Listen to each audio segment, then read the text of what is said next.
What is going on, moto friends? Today's a bit of a bittersweet day for me because I'm trading in this Ducati Monster for a new motorcycle. So let's go on one final ride together and I'll tell you everything I loved about owning this bike in the last year, and I'll also mention some things that could use a little bit of improvement for future models. So let's do it. To be honest, guys, I am a little bit sad to be trading this motorcycle in. I mean, I've had so much fun on this bike the last year. We've had some great rides with my friends. I've made some really fun videos. I'm interested in a different motorcycle, and I just can't keep them all. So I thought I'd use this last ride as an opportunity to tell you the things that I really enjoyed about this motorcycle, and then mention a few things that really weren't so great, but not deal breakers in my opinion. I got this bike last April 2023, and it's a 2023 year model. The first thing I noticed about this motorcycle when I turned it on was the sound. So the V2 engine puts out 111 horsepower. It has a really nice rumble, and even the stock exhaust with the two cans sounds pretty good. So I did end up modifying it and putting on a SC Project slip-on, which did amplify the sound a little bit.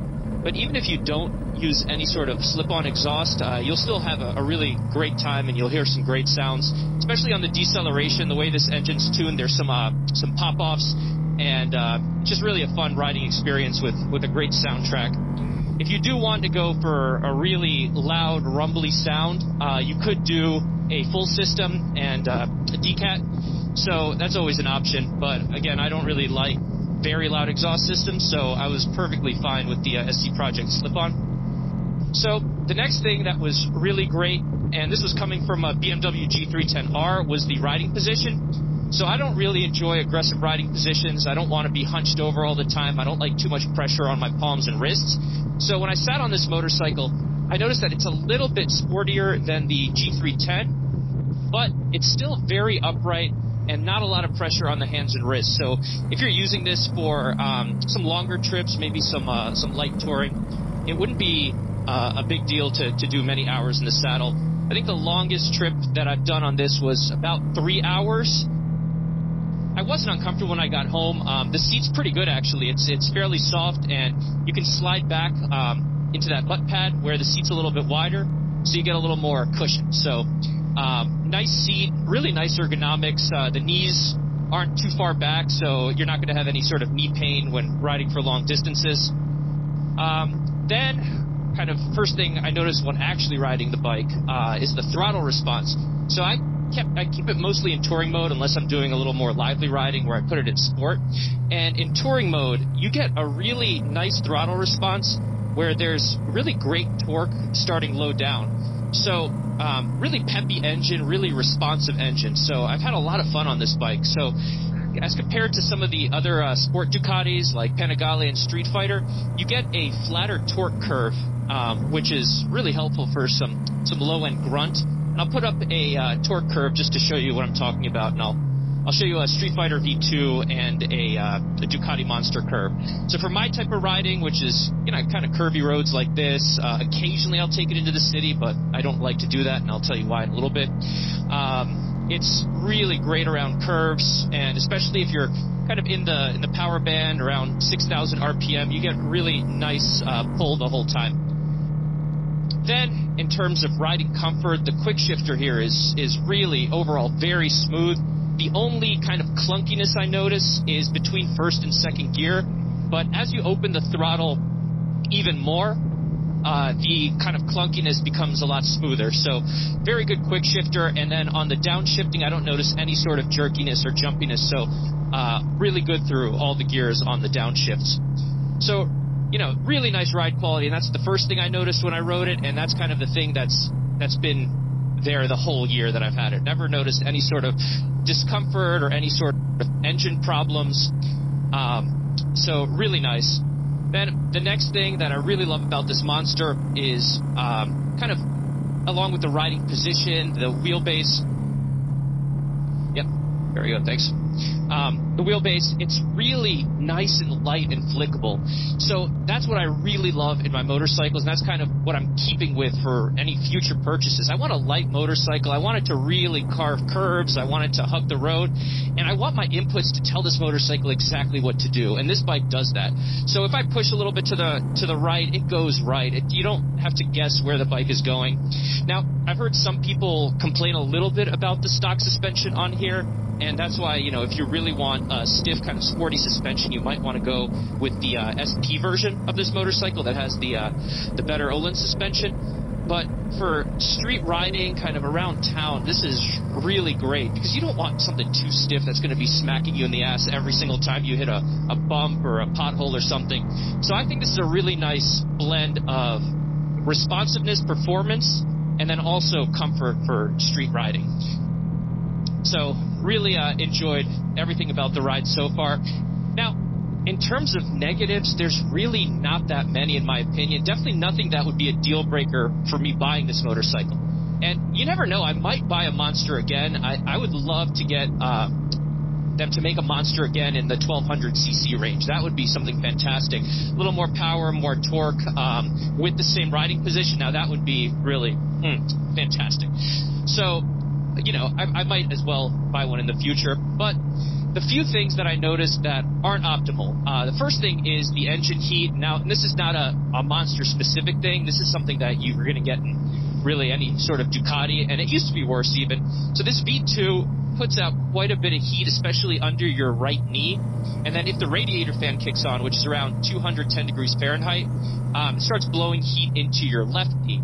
So if it's a summer day and it's hot out, today's 73 degrees Fahrenheit, so it's not bad at all, and the air cooling helps. But if it's a really hot day, you're going to get some pretty decent heat blast into your legs, which kind of reduces the comfort.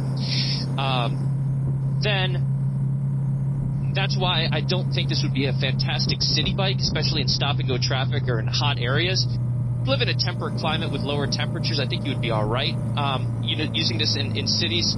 But for my purposes, I just don't think that would be very comfortable. So, where am I at? I'm at 165 degrees while riding, so we'll see if this red light takes a little bit longer. I'll kind of show you what it goes up to. But it jumps fairly quickly into the 180s and then 200s. So, kind of place this as a nice, small, flickable street bike, maybe a commuter bike, but for those purposes, I would look for something that just doesn't generate as much heat. So that's my first thing. And then along those lines of potential for a city bike, the engine lugs a little bit under 4,000 RPMs, especially in the lower gears, so you get kind of a jolty, jerky ride, which isn't particularly comfortable. I like to ride this bike, you know, at around 6,000 RPM, which is really a great torque band, and the engine is very smooth. I mean, as you rev this bike out, it revs to 10,000 RPM, you get a lot of really good, smooth engine response. But so now I'm in first gear, you can see the RPM's kind of jumping around. I'm keeping it around 3,500, 4,000, and it just wants to go. Yeah, and then in second gear, if you're going 20-something, 30 miles an hour below 4,000 RPMs, here, let me just kind of show you. It's just kind of bump, bump, bump, bump, bump. It's not a smooth ride. But then, as you wind it out to about 6,000 RPM, it is singing, it is happy. In third gear, 5,000, 6,000 RPM, it's just a really happy engine. So again, in city commuting, if you're going to be mostly in first and second gear, going slow, I don't think this would be a really great motorcycle for you unless you're comfortable with kind of the luggy engine feel, and I actually don't know too many people who want their engine to lug. And then the kind of final thing that was a little bit disappointing, just especially given the price of this motorcycle compared to others in its class, is the quality of the components, not including the engine and transmission, of course. Those are fantastic. The tank is nice as well. But when you get to the accessories, like the mirrors and the switches, they're just kind of a cheaper plastic. I mean, I did a whole video on the mirrors talking about the kind of poor adjustability and the cheap build quality, this kind of hollow plastic feel. I'd expect a little bit better for such an expensive motorcycle, and it doesn't really improve the higher you get in the line as well. So you can get, you know, V4 Panigales, V4 Street Fighters, they're still going to have these like crappy little plastic mirrors. And then the side paneling, also a lot of plastic bits. Obviously they got rid of the trellis frame, which pisses a lot of people off. Honestly, I don't care at all. This bike looks fantastic for what it is and gives it a modern look. So I'm happy about that. But yeah, overall the finishing could just be a little more upscale. I mean, look, so as I was saying, sorry for that little jump. I had a phone call come in. So luckily there's a lot of great aftermarket stuff with Rhizoma, and I've done a lot of modifications. So I changed out the mirrors, I changed out the tail tidy. So there's a lot of possibilities, but at such a high MSRP of this motorcycle, I would really expect a little bit more. So that's one of the things that can be improved, but overall really not a deal breaker because, again, those parts aren't particularly expensive, and then you can customize the feel to whatever exactly you want. So I guess even if the mirrors and stuff were more expensive, it might not be to everyone's style, so people would still want to trade them out, and maybe this is a way to keep their MSRP a little bit lower. So really not too bad. So I don't have a lot of qualms with this motorcycle. Honestly, I've had a lot of great times, and I haven't had any sort of reliability or dependability issues as well in the first, 2,200 miles. So take that for what it's worth if you're owning bikes longer. But I typically love to cycle through my motorcycles, try new things every year or two. So now I'll just kind of ride up. I'll not bore you with this stretch up 83 North, but I'll get back, and once we're pulling into the dealership, I'll sign off, and then next video, stay tuned, subscribe to the channel. I'll be doing a big reveal of the new bike, and it is going to be a doozy. Well guys, I made it up safely and I'm pulling into the Warhorse Camp Hill motorcycle dealership. They're authorized dealers for BMW, KTM, Aprilia, Ducati, Moto Guzzi, and a few other brands. I am really excited to be trading in this monster, and I'm going to be doing a new bike reveal in the next video. So let me know in the comments, what do you think I'm going to be getting?